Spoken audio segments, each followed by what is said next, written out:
Iran Israel के बीच में conflict तो चल ही रहा है। अब इस दौरान जो जो जोग्राफिकल साइट्स इंपॉर्टेंट न्यूज़ में आ रही है ना, उन सब के बारे में समझते रहना, उन सबको देखते रहना। तो आज उन्हीं में से एक साइट इंपॉर्टेंट है। हालांकि मैं तो डेली करंट अफेयर में दिखाता ही हूँ, लेकिन आप करंट अफेयर को डेली फॉलो करना, तभी आपको पता चलेगा। एक भी दिन मिस करोगे तो एक दो साइड मिस कर जाओगे।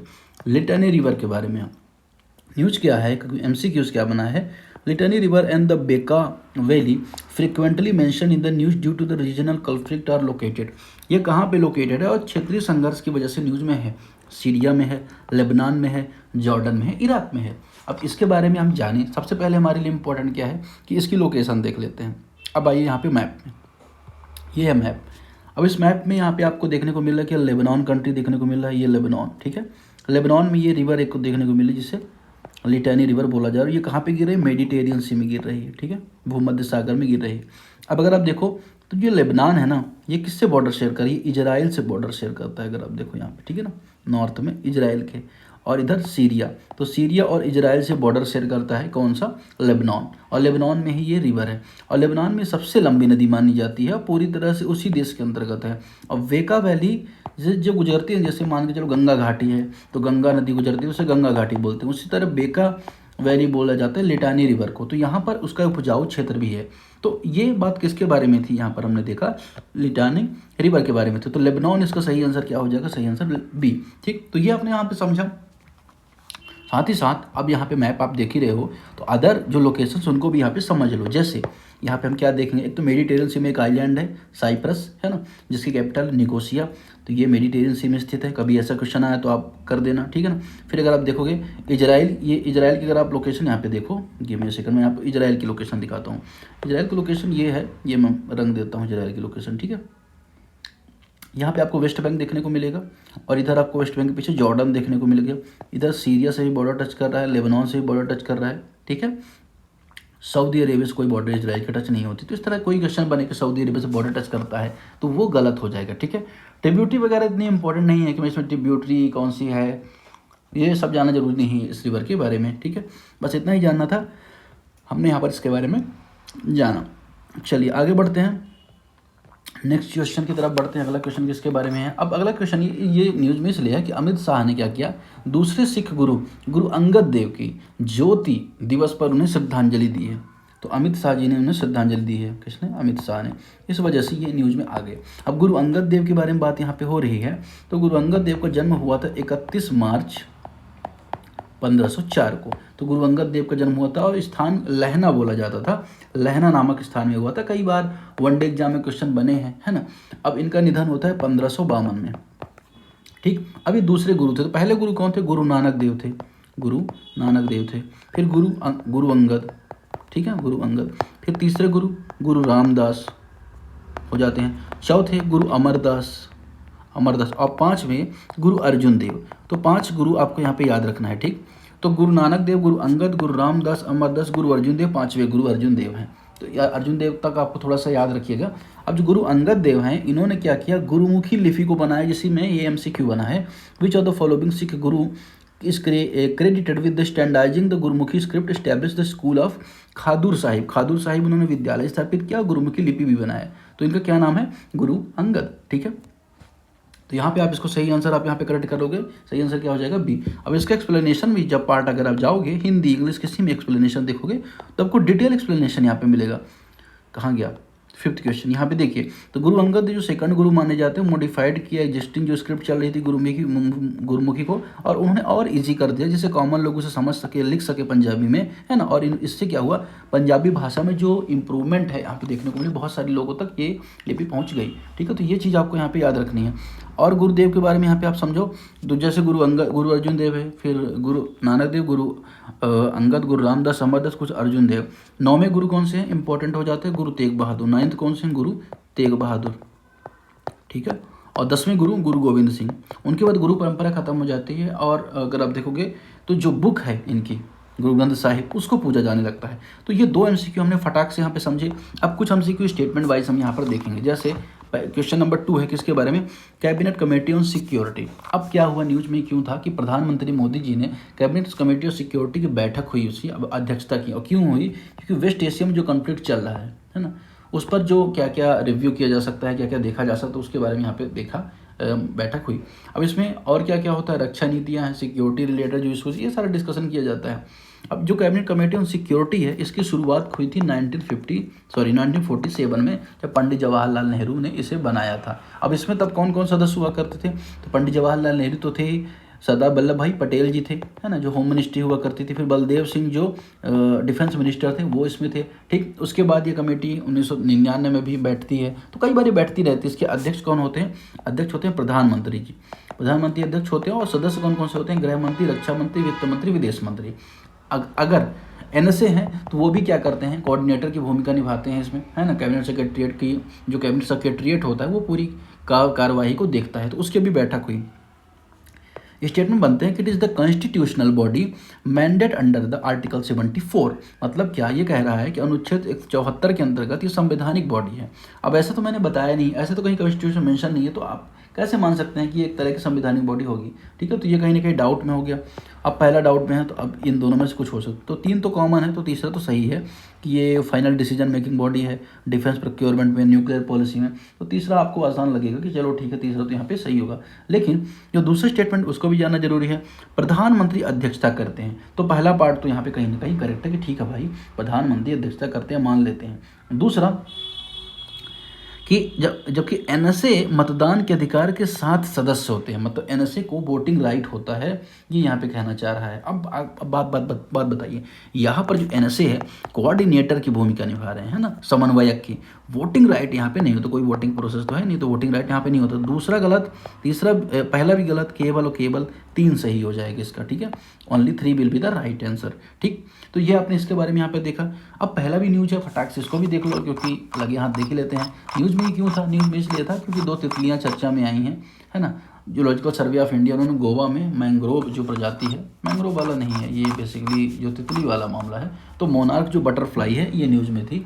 न्यूज़ में क्यों थी, क्योंकि मैक्सिको में जो ओवर विंटरिंग है, फॉरेस्ट होते हैं, उनमें इनकी जो वृद्धि है 64% देखी गई है। कहाँ पे, मैक्सिको में, ठीक है। तो न्यूज़ में आगे थोड़ा समझ लेते हैं, है ना, क्या होती हैं। अब ये कहाँ कहाँ पाई जाती हैं, एक तो नॉर्थ अमेरिका में पाई जाएंगी, मिडिल अमेरिका में भी पाई जाएंगी, साउथ अमेरिका में पाई जाएंगी, ऑस्ट्रेलिया में पाई जाएंगी, और भारत में भी पाई जाती हैं। तो भारत में भी ये पाई जाती हैं, ये बात आपको यहाँ पे याद रखना है। गार्डन एरिया हो, मतलब कि जो फॉरेस्ट एरिया है, एग्रीकल्चर एरियाज़ में आपको देखने को मिलेगी, तो ये आपको वहाँ पे देखने को मिलेगी। अब इनका जो लाइफ टाइम होता है 4 to 5 वीक ही होता है, ठीक। बसंत ऋतु में इनका प्रजनन होता है, रिप्रोडक्शन होता है, और वो ठंडे के टाइम में माइग्रेशन शुरू कर देती हैं। तो ये चीज़ इनके बारे में यहाँ पे जानना जरूरी था। अब इलीगल जो लॉचिंग हो रही लैंड डेवलपमेंट की वजह से क्या है, इनको ये खतरे में है। स्टेटमेंट्स यहाँ पे क्या है, adult monarch exhibit sexual dimorphism where males are typically larger, possess distinct black dots and their wings veins. वयस्क जो मोनार्क है उनमें सेक्सुअल डिमोर्फिज्म पाया जाता है, और नर सामान्यतः बड़े होते हैं। तो ये यहाँ पे पहला स्टेटमेंट बोला जा रहा है, ठीक है। तो ये बात यहाँ पे करेक्ट है, जो नर होते हैं इनमें बड़े होते हैं, मेल होते हैं इनमें बड़े होते हैं, हिंड विंग्स पाए जाते हैं उनमें, ठीक है। दूसरा, they are unique among the butterfly, या they are found exclusively America, सिर्फ और सिर्फ अमेरिका में पाई जाती है। ये बात यहाँ पे गलत है, मैंने आपको बताया कि कई रीजन में आपको देखने को मिलेंगे। तीसरा, milkweed is an obligatory plant of monarch serving as the sole site of egg laying in the primary food source of larva. Milkweeds monarch के लिए अनिवार्य पौधा है, अंडे देने के एकमात्र स्थान और लार्वा के लिए मुख्य भोजन का स्रोत है मिल्कवीड। तो मिल्कवीड के बारे में बात यहाँ पे करेक्ट है, सी आंसर यहाँ पे करेक्ट होगा। जो मिल्कवीड है, मोनार्क का जो मिल्कवीड के साथ एक स्पेशल संबंध होता है, इसके बिना उसका जीवन पूरा ही नहीं हो सकता, ठीक। तो मोनार्क जो बटरफ्लाई होती है मल्टी जनरेशनल माइग्रेशन के लिए प्रसिद्ध है, या इसके लिए फेमस है, ठीक है।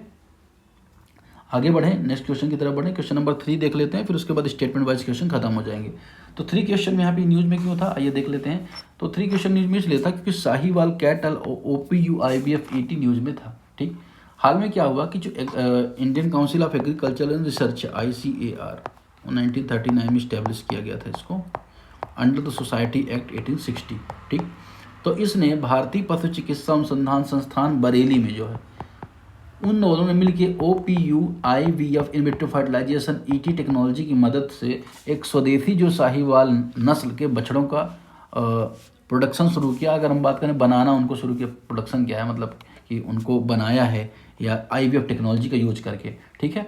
अब जो साहिवाल नस्ल है भारत की जो बड़ी दूध देने वाली नस्ल में मानी जाती है। साहिवाल नाम बेसिकली जो मोंटगोमरी था ना, जो पाकिस्तान में है, इंडस वैली सिविलाइजेशन की एक लोकेशन है, वहाँ पे साहिवाल क्षेत्र हुआ करता था, उसकी वजह से इनका नाम यहाँ पे पड़ा। ब्राउनिश रेड रंग की होती है अगर हम देखें, और अच्छा खासा दूध देने के लिए जानी जाती है, हीट टॉलरेंट होती है, टिक रेजिस्टेंस होती है। तो ये सारी चीज़ है। अब ये OPU IVF ET क्या है ये आप जान लो। ये एक प्रजनन की तकनीकी है, इन विट्रो फर्टिलाइजेशन की टेक्निक है ना, जिसमें क्या किया जाता है, किसी जीवित पशु के जो ओवरी है ना, और अंडाणु निकाले जाते हैं और सीटा से निकाले जाते हैं, और इससे मतलब कि क्या किया जाता है, जनरेशन किया जाता है नई पीढ़ी का, अगर हम बात करें तो ये न्यूज़ थी।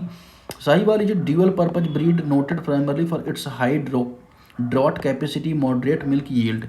एक द्विदेशी नस्ल है, मुख्यतः उच्च ड्रॉट क्षमता और मध्यम दूध उत्पादन के लिए जानी जाती है, ठीक है। ड्रॉट तो भाई श्रम तो नहीं, केवल दूध उत्पादन के लिए जानी जाती है ना, तो ड्रॉट या ऐसा कुछ कहाँ गया, हाई ड्रॉट, इस तरह की तो कोई क्वालिटी इसमें किसके बारे में नहीं बताई गई है। दूसरा, ovum pickup allow to oocyte collection even from pregnant animal. Ovum pickup जो होता है, जिसके बारे में यहाँ पे बात हो रही है, गर्भवती पशुओं से भी ओसाइट जो संग्रह करने की अनुमति देता है। ये बात भी यहाँ पे करेक्ट है। और साहिवाल कैटल हाईली वैल्यू है ट्रॉपिकल कंट्रीज में due to their resistance of tick जो होते हैं, कीट पतंग जो होते हैं, उनसे भी क्या है कि ये इसकी और जो टेम्परेचर से भी टॉलरेंस होती है, इस वजह से इनका क्या है, ज़्यादा डिमांड होती है ऐसे क्षेत्रों में, टेम्परेट ट्रॉपिकल वाले रीजन में। तो ये बात यहाँ पे करेक्ट है, ठीक है। फिर नेक्स्ट क्वेश्चन की तरफ बढ़ते हैं। अगला क्वेश्चन किसके बारे में है? अगला क्वेश्चन यहाँ पे किसके बारे में अगर हम बात करें, स्मोक के बारे में। चलिए स्मोक के बारे में देख ही लेते हैं क्या है। देखिए स्मोक के बारे में क्या न्यूज़ में था, अगर हम बात कर, लिटानी रिवर हो गया, गुरु अंगद देव के बारे में हमने यहाँ पर देख लिया। स्मोक के बारे में क्या न्यूज़ था, आइए देखते हैं।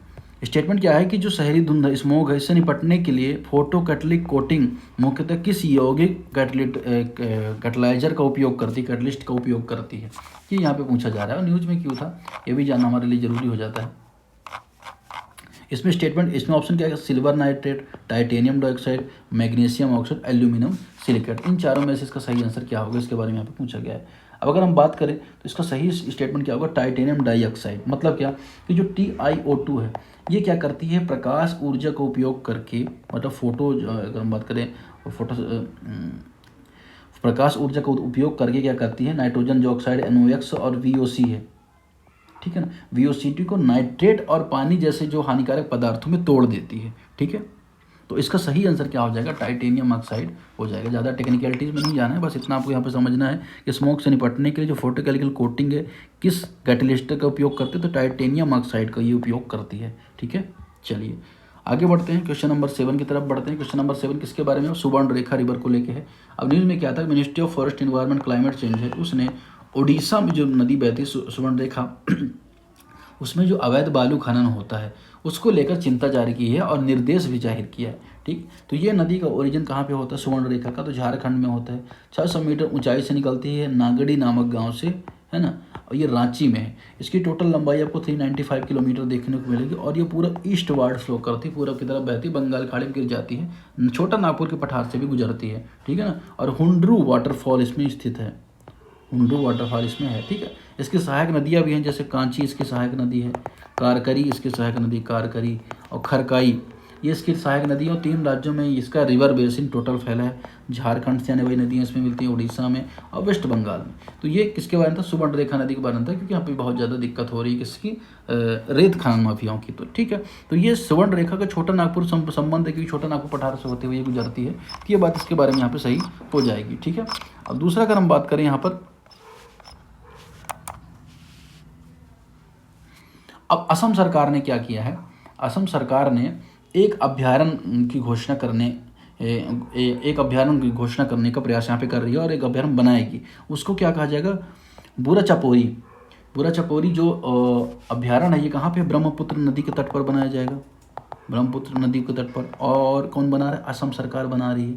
अब ये इंपॉर्टेंट इसलिए क्योंकि इसकी लोकेशन दो, जैसे अगर हम BC इसका शॉर्टकट नाम अगर आप देखो, तो ईस्ट में आपको क्या देखने को मिलेगा, काजीरंगा, ईस्ट में काजीरंगा देखने को मिलेगा। वेस्ट में आपको ओरांग देखने को मिलेगा, जो असम में है, नेशनल पार्क है। साउथ में आपको लाओ खोआ वाइल्ड लाइफ सेंचुरी देखने को मिलेगी, लाओ खो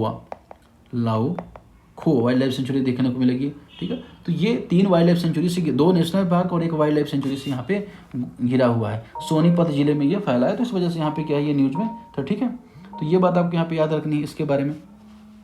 अब इसका रीजन तो आपको पता ही है कि जो सब ट्रॉपिकल रीजन में आते हैं कौन कौन सी चीज़, तो एक तो वन हॉर्न राइनो आपको पूरे असम में ही देखने को मिल जाएगा।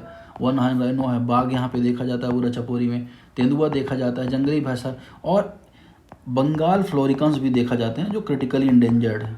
बंगाल फ्लोरिकन्स भी आपको यहाँ पे देखने को मिले जो क्रिटिकली इंजर्ड है। तो ये चीज़ आपको यहाँ पे याद रखनी है। अब उसमें ये क्वेश्चन बना कि बुरा चपोरी साउथ बैंक में ब्रह्मपुत्र, ये बात यहाँ पे करेक्ट है। और पोबी तोरा में हाईएस्ट डेंसिटी है राइनो की, तो राइनो जो है जो इनकी सबसे ज़्यादा डेंसिटी आपको पोबी तोरा में मिलेगी। जो गेंडे की जो सघनता है वो पोबी तोरा में आपको सबसे ज़्यादा देखने को मिलेगी, तो ये बात यहाँ पे करेक्ट है। तीसरा, कोलेरू बिटवीन कृष्णा एंड गोदावरी, तो कोलेरू जो है कृष्णा और गोदावरी के बीच में स्थित है, ये बात भी आपको यहाँ पे करेक्ट है। ठीक है, तो सही आंसर 1 का A, 2 का B, 3 का C हो जाएगा। चलिए ये क्वेश्चन आपने यहाँ पर देख लिया। अब स्टेटमेंट्स यहाँ पे क्या बन रहे हैं नेक्स्ट, कि मैंग्रोव स्टेटमेंट है उसका रीजन है, mangrove are consider high efficient carbon sink, mangrove को उच्च दक्षता वाले कार्बन सिंक के रूप में जाना जाता है। रीजन बोला जाए कि mangrove soil often anaerobic, mangrove की जो मिट्टी प्रायः कम ऑक्सीजन होती है, अवायवीय होती है, इसमें कार्बनिक पदार्थों का अपघटन धीमा हो जाता है और कार्बन सदियों तक संग्रहित रहता है। ये यहाँ पे बोला जा रहा है कि ऐसा ऐसा है, ये बात यहाँ पे करेक्ट है। देखिए कि जो ब्लू कार्बन इनिशिएटिव है, जो ब्लू कार्बन है वो इकोसिस्टम में मैंग्रोव है या टेरेस्ट्रियल फॉरेस्ट की तुलना में 4 से 10 गुना ज़्यादा क्या करता है, कार्बन को संग्रहित करता है। ठीक है ना। अब क्योंकि जल भराव वाला क्षेत्र होता है, कम ऑक्सीजन वाला क्षेत्र होता है, तो मिट्टी कार्बन को CO2 के रूप में बाहर निकलने से रोक देती है, वहीं पे जाम कर देती है। तो इस वजह से जो स्टेटमेंट है उसका जो रीजन है, रीजन जो है स्टेटमेंट दोनों आपस में संबंधित एक दूसरे की व्याख्या कर रहे हैं, ये बात भी यहाँ पे करेक्ट हो जाती है। फिर वहीं अगर सुवर्ण रेखा के संबंध में एक स्टेटमेंट इस तरह से बने कि सुवर्ण रेखा नदी बंगाल में गिरने से पहले किन किन राज्यों से गुजरती है, तो आप कैसे इसको कैटर करोगे, तो आपको पता है कि सबसे पहले झारखंड में जाती है, उसके बाद छत्तीसगढ़ के उड़ीसा, देखिए झारखंड के वेस्ट में छत्तीसगढ़, तो ये तो छत्तीसगढ़ आएगा नहीं, फिर बिहार तो जाती नहीं, तो ये भी हट जाएगा, मध्य प्रदेश नहीं जाती। अब ये पहला तीसरा चौथा हट गए, तो आप जाहिर सी बात है कि B आपका आ गया। तो इसी तरह से क्या होता है ना कि जब आप एक रिवर के बारे में, किसी टॉपिक के बारे में समझ लेते हैं, तो कहीं ना कहीं उसका नेक्स्ट में आपकी वो हेल्प जरूर करता है। ठीक है, नेक्स्ट क्वेश्चन है यहाँ पर, क्वेश्चन नंबर 10 है कि the newly discovered marine crustacean, एक नया खोजा समुद्री क्रस्टेशियन 1.6 सेंटीमीटर का है, गोवा के कीचड़युक्त ज्वारी क्षेत्र में पाया गया है। सबसे विशिष्ट विशेषता नर प्रजनन अंग है। It most distinctive feature a male reproductive organ with 2 unequal lobes forming a deep V shape construction, मतलब जिसमें 2 असमान लोब होते हैं जो गहरे V आकार के संकोचन से बनते हैं। तो इस तरह का कुछ खोजा गया है, कहाँ पर, ये गोवा के तट पर आपको खोजा गया है। तो ये क्या खोजा गया है, चैपगोरिस, इसका नाम मैं लिख देता हूँ, कहाँ गया, ये मैंग्रोव ड्वेलिंग क्रैब है, मैंग्रोव में रहने वाला कीड़ा, इसका नाम मैं लिख देता हूँ, नाम लिख लीजिए आप, CSSAPGARUS, चैपगोरस, NGAMKEEA।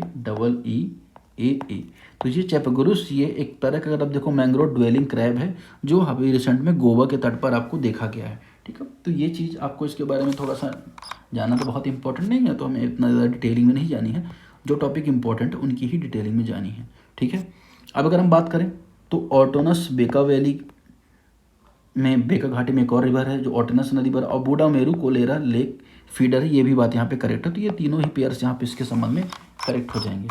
और कोई क्वेश्चन रह गया क्या? ठीक है, तो ये PDF आप कैसे डाउनलोड कर सकते हैं, तो PDF टेलीग्राम चैनल पे जा सकते हैं, जब हमारे चैनल का जो डिस्क्रिप्शन है ना वहाँ पे आप जाओगे तो आपको मिल जाएगा, नहीं तो आप इंडिया द फेस बाय दिवस द्विवेदी सर्च कर दीजिए, अदरवाइज एक नंबर में लिख देता हूँ 898288, इस नंबर पे आप व्हाट्सअप कर सकते हैं अगर आपको PDF नहीं मिलता है तो। ठीक है, तो आज की डिस्कशन फिलहाल इतना है।